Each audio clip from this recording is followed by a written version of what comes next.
Yes, nimekuja hapa kushukuru wakaaji watu wa Naivasha. Tumefungua duka ya Boni Mobile Spares leo. But for real, umetuonesha upendo and we are really grateful about watu wa Naivasha. Muendelee na upendo huo.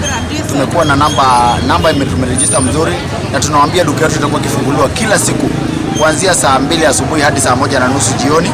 Jumapili inakuwa imefungwa. So wenye hukuweza kufika leo, kesho pia ni siku, Monday pia ni siku, duka letu litakuwa likioperate sana. Okay, naitwa Bernard Njoroge kutoka Naivasha.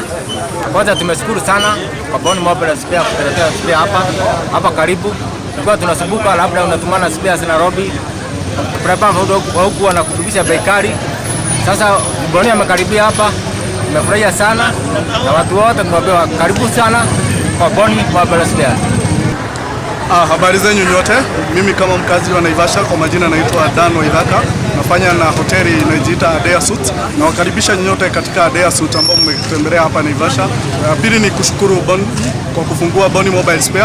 Kwa kuwa tulikuwa tunasumbuka wakati ambapo mtu alikuwa anahitaji spare, alikuwa anaendea Nairobi, but sasa tukiwa na duka hapa tuko sawa. Asante sana Boni fundi 001. Sasa niko Naivasha, tumekuja kufungua Boni Mobile Spares hapa Naivasha. Jamaa wangu nimekuja kumshikilia siku moja aliniamshia simu ilikuwa imekufa. So ukiona mtu anakukumbuka wakati uko na mazishi unakuja kumshikilia pia. Aliniokoa siku moja nikiwa na mazishi yangu ya simu.